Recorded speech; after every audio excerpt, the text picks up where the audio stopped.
Postdoc transformation, postdoc transformation, postdoc transformation. Invest in your postdoc transformation. Welcome to the weekly show for scientists leaping into business. In every episode, we are happy to recommend employers of choice for you.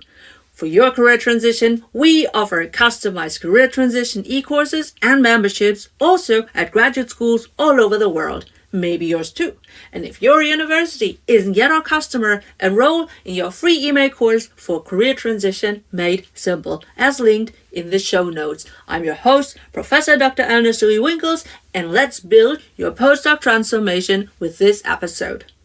Do you want to leave academia and think an employment in business is the only alternative? Well then, let me teach you something new.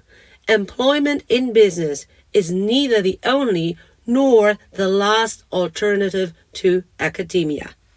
In this episode, we will think about, would you be able to start your own company? And your company could be related to blank. It could be your research-based thing, your service, your product, whatever you create that you have known as being, addressable to a market because you've seen that during your research as a PhD at graduate school. Or it could also be something completely different where you transfer and monetize your skills gained in your PhD to that new product or service, totally unrelated to your So we will be talking about the entrepreneurial mindset and also some business acumen skills. While there is an overlap for both of these topics between your graduate school experience and also what you have to be able to start your own company and to run it, I would have to say that I think that external business experience before you start your own company will help you probably to gain investors and to be more confident on the market, etc. But I do know a couple of PhD students who created and founded their own products and company straight after grad school. So let's start with the entrepreneurial mindset, domains. And the source for that comes from Nifty, and I'll link that in the show notes. So they pronounce themselves Nifty and they stand for the acronym NFTE, so Network for Teaching Entrepreneurship. Here we go, the mindset of an entrepreneur. Number 1, domain, initiative, and self-reliance. Well, as the founder of your own company, you need to take the ownership for your products or services. No one else will. If you are, a one-man show or whether you have employees, none of them will be able and also be willing to take the ownership for your own products and services. So you need to lead without input or guidance, and you need to overcome all obstacles, even against headwinds. Domain number 2, future orientation. You need to create a highly demanded product or service in a future-proof manner. And that means that you need to understand, the future of work episode. I think it's episode number 4. You should check this out because I think that this will be helpful for you to see in which industries or business to business customers, something like that. You maybe want to create a product or a service so that the demand is high at the one hand, and also you need to think about a future-proof manner of how to create and how to deliver the business service products, etc. Domain number 3, creativity and innovation.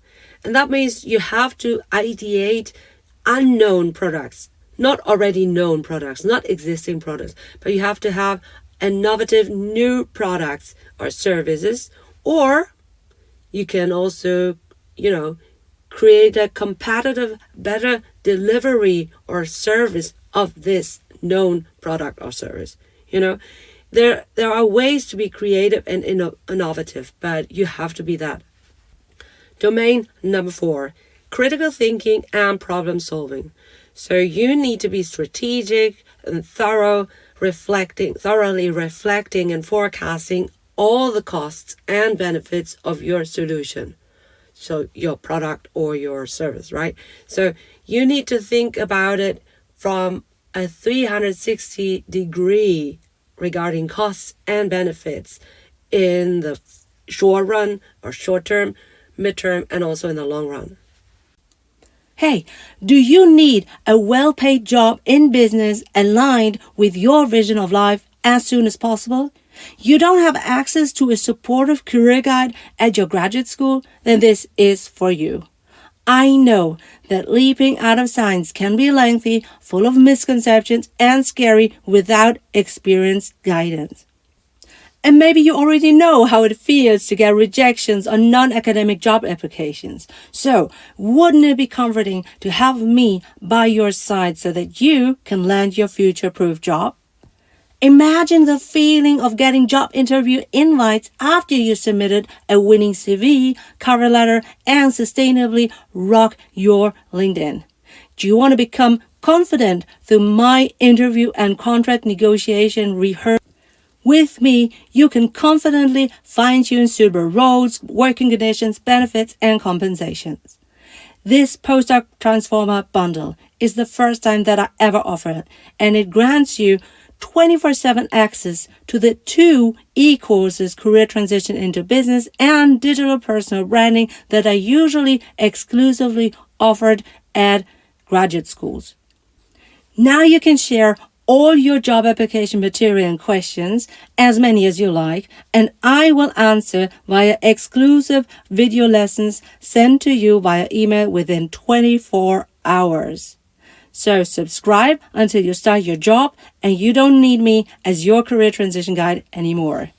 How would you feel to be able to worry-free pay all your running bills and reduce your student debts as you earn 60 to 125K annual salaries? Remember, every month without a well-paid job worsens your financial situation, so it takes longer to become financially stable. Also, receiving too many rejections for your job applications after your PhD will reduce your chances to get a job aligned with your vision of life. So, subscribe to your monthly Postdoc Transformation bundle for your guided career transition into business now.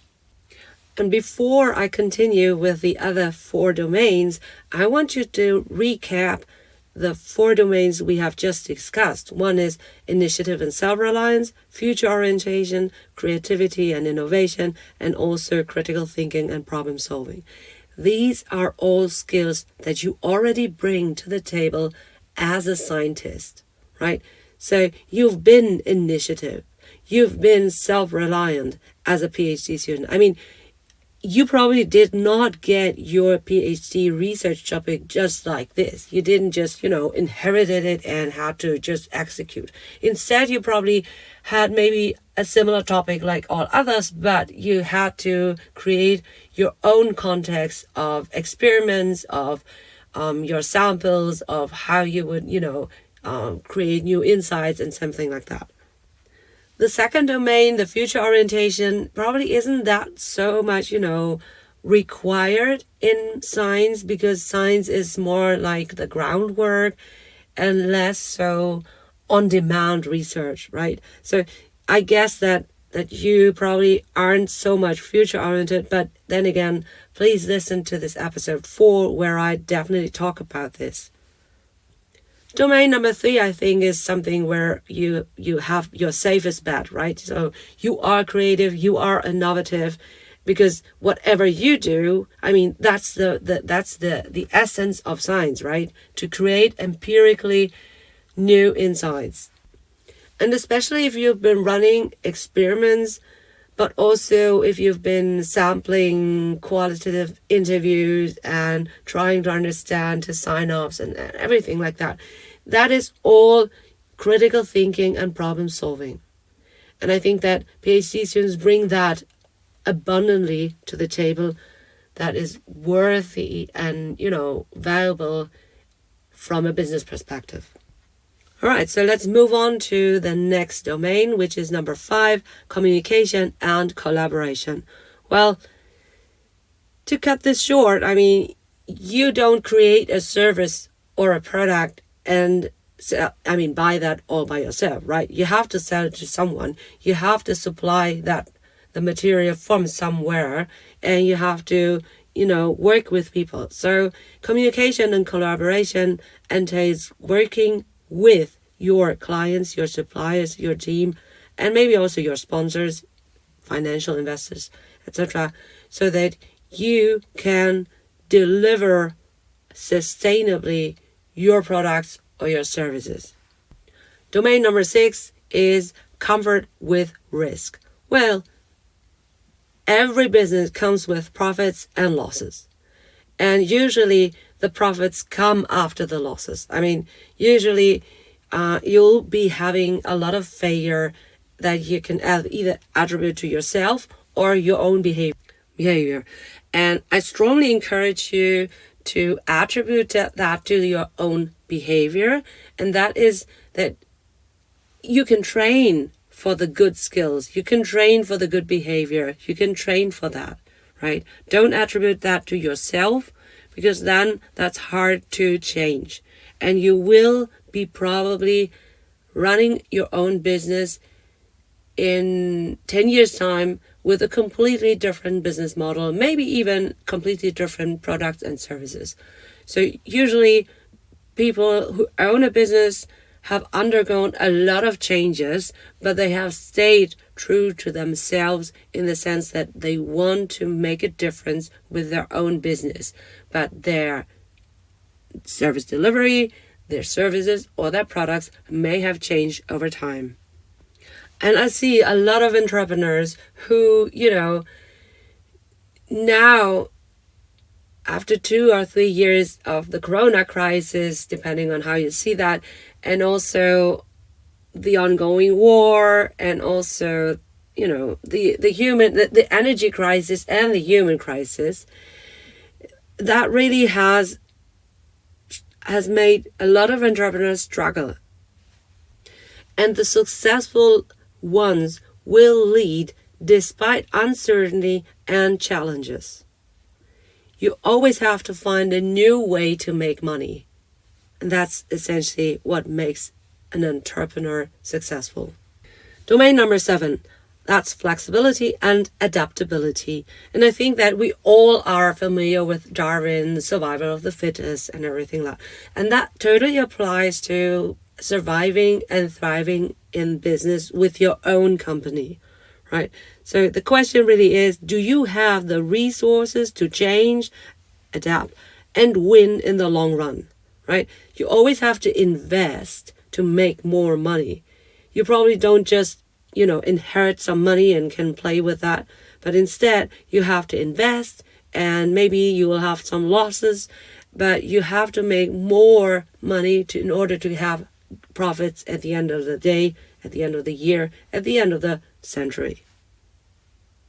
So if entrepreneurship is your way to go, I would strongly encourage you to look for role models, entrepreneurs who've been in the game for more than 10 years, more than 20 years, and even for a century, because I can tell you that these are the companies, if they still survive, they have a different business model compared to then when they were founded. But still, they were able to survive. And this is the entrepreneurial mindset that you need to emulate, because the challenges have changed over the course of the last century and today. But the abilities to survive and to adapt, they are the same. That's the entrepreneurial mindset. Domain number 8 of the mindset of an entrepreneur is opportunity recognition. The question really is always, there are always problems, right? But do you see problems as your chance to solve and to capitalize on your solutions? And those solutions can be new products, new services, new delivery of known products and services.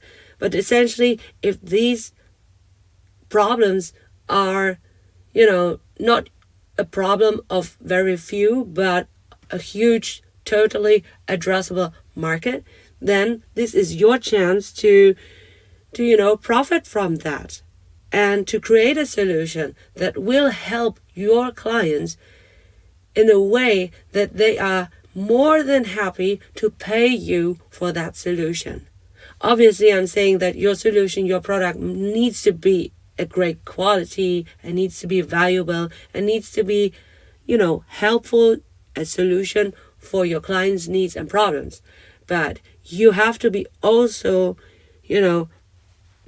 capitalize solutions so that you have a return on your own mental and, whatever financial, physical, whatever effort you've done. Because without a return on your own investment, you don't have a business for very long. And again, let's summarize the 4 previous domains.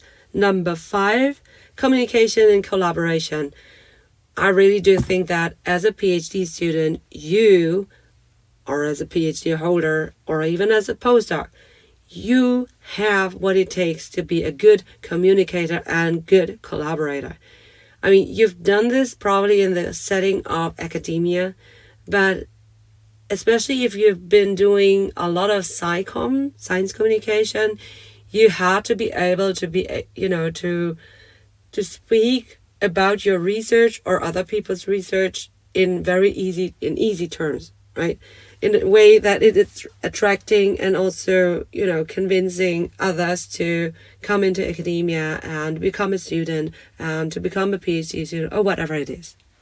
And if you've been able to win grants because you applied for a grant, this is also a communication style, but totally different in business, I have to say. As for the domain comfort with risk, I see the biggest gap when I at least compare my own PhD graduate school experience and the direct, contrast or stark contrast what I've seen in business. Because I've been working with patients who had tumors. I mean, I'm a neuroscientist, so I've been working with people who were nearly dead and then came back and had to undergo therapy so that they were able to partly participate in life. And these kind of risks or issues or challenges and changes in the people's life that I have accompanied was like a total difference to the risks of losing millions of money. But then again, it's not about life and death, right? So I think that the context will change and the coping mechanisms are somewhat familiar and somewhat similar. So you can apply the coping mechanisms while the context will probably be surprising for you. And let's see the domain flexibility and adaptability. I think that this is something that you also bring abundantly to the table as a scientist, because we are probably very flexible and adaptable, right? So if something in your experience didn't work, in the protocol didn't work, you had to change. There was no other way. And then you had to be waiting patiently and try again and try again. And I think that this resilience that you've been building to overcome the obstacles and to adapt to win in the long run is something that you can take and apply very easily in the business world. The only thing is that you absolutely have to understand the tools, the concepts, and the frameworks applicable to the business side.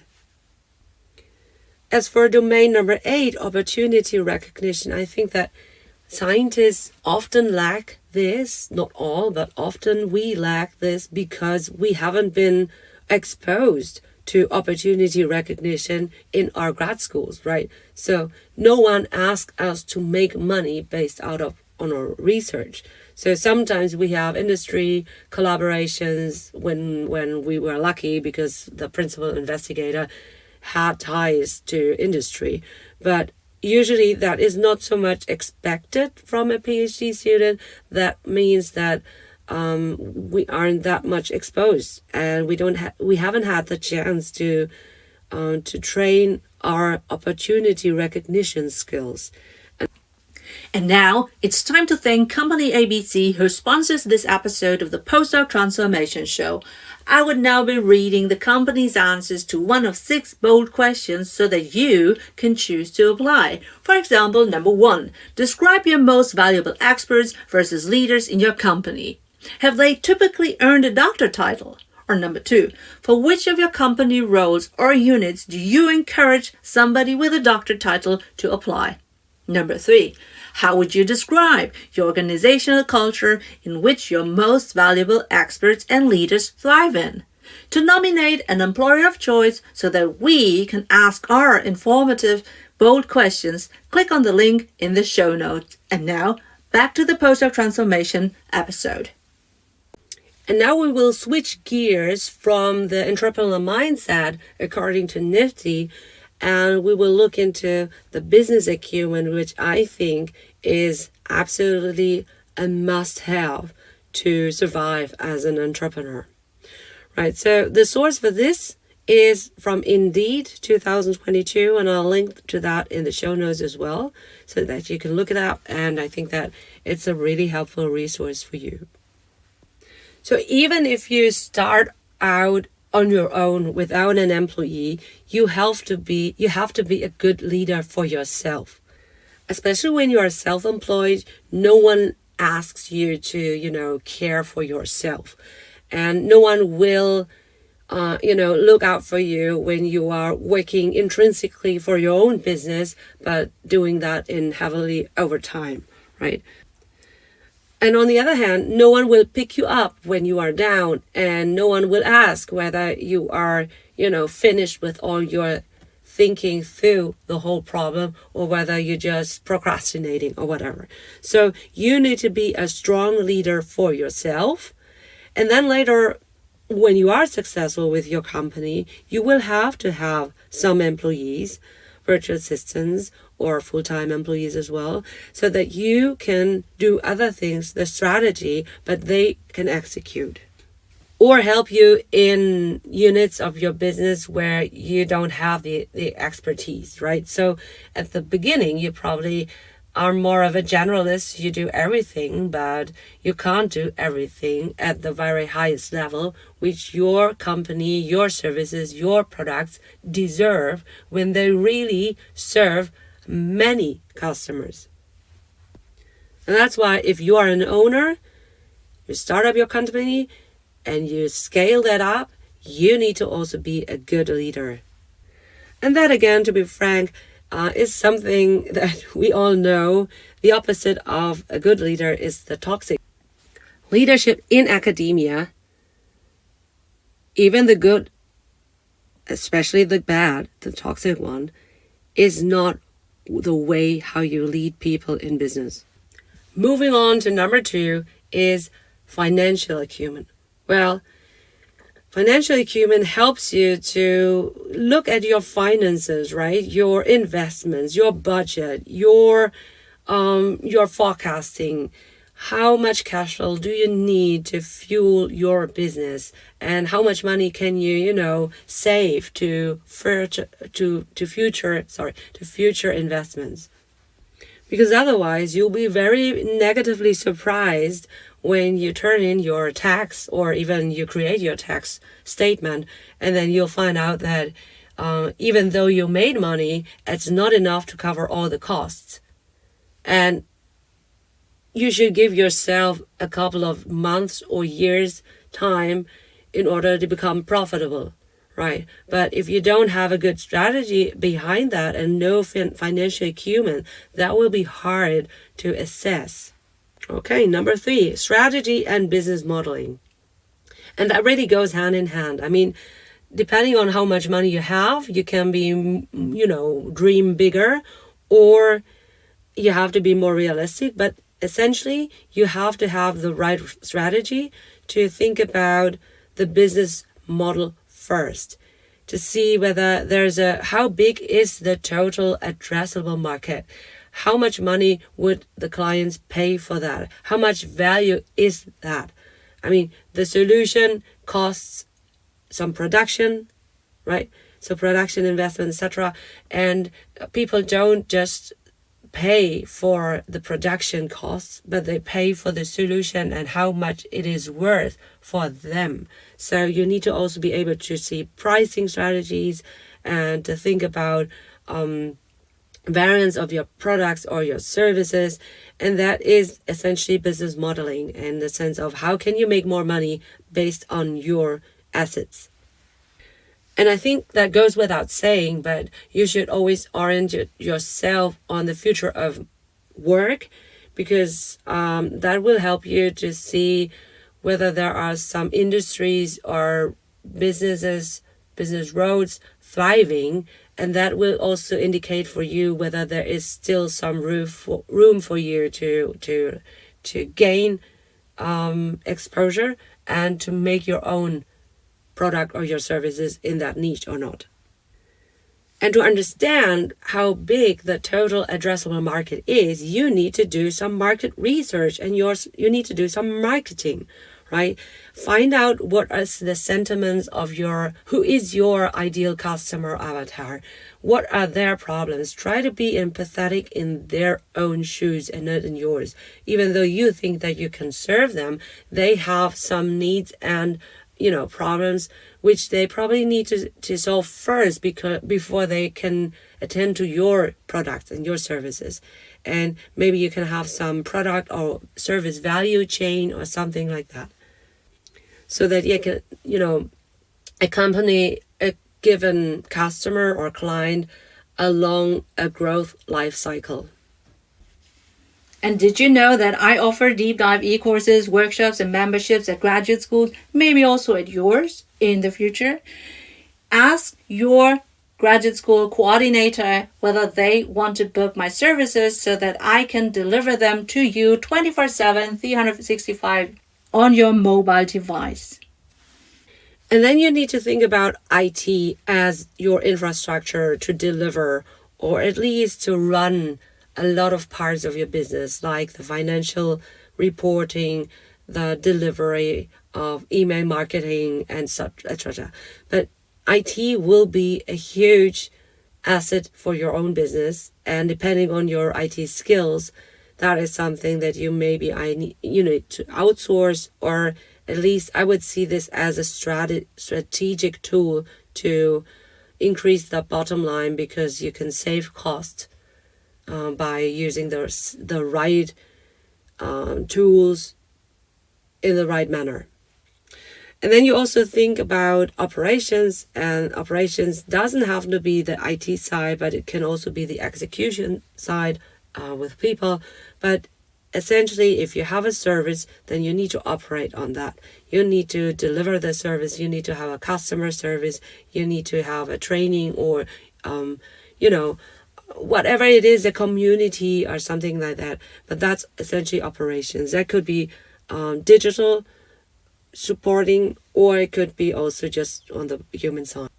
And because I've been mentioning service just a couple of seconds ago, I want to highlight that with a really high quality product or a high quality service, you don't have a lot of customer service needed, because customer service is traditionally only required when the service and the product is craps, right? So if you have a good service, if you have a good product, then essentially the customer service can also be less demanding, or it could be automated, and you don't have to have a full-time equivalent doing that, because there's not so much required in customer service.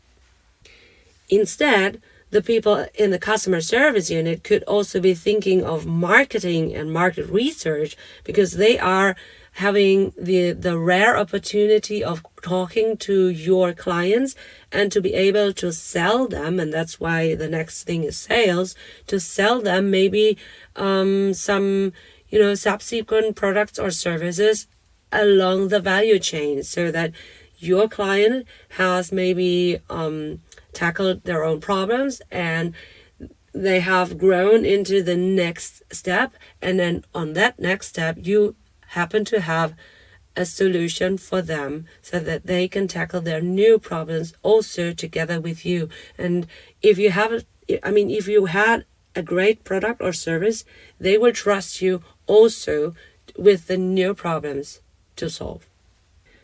But I still want to address sales as a separate point, because without sales, without recurrent sales, and also enough one-time sales, you don't have cash flow that is enough to fuel your own business, right? You have to have enough cash flow so that you can go from one month to the other and create new services or deliver your existing services in a future-proof manner. Your sales history also proves to venture capitalists or people who lend you money that you are worth for them to be an investment. And once you have determined your readiness to leap and you think, yes, this is the way forward, I want to transition into business or industries, then you can, if you like, enroll in your free email course with 10 actionable, bingeable email lessons until you start your job in business. You'll get 10 emails that detail, number 1, how to leap out of science, number 2, how to build your sustainable LinkedIn profile, number 3, how to read social media and network, number 4, how to research your favorite jobs and employers, number 5, how to do information interviews to get insights, number 6, how to create your customized applications, number 7, how to prepare your thesis from a business point of view, number 8, how to apply to your favorite employers, number 9, how to choose the right job offer, and number 10, how to prepare for your new job. Woohoo!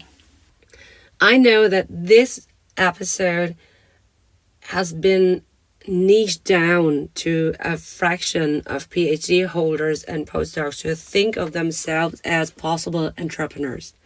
So I hope that you will like this episode if you found value in this, and also use the speak pipe to let me know your questions, and also encourage me to ask other people who have been entrepreneurs right after their PhD, so that you will find other role models. I know a couple of them, and I also know some networks at nearby graduate school, so to speak, who could also contribute in a future episode as an expert interview or something like that. So let me know if that is of value for you, and let me know whether you want more of this.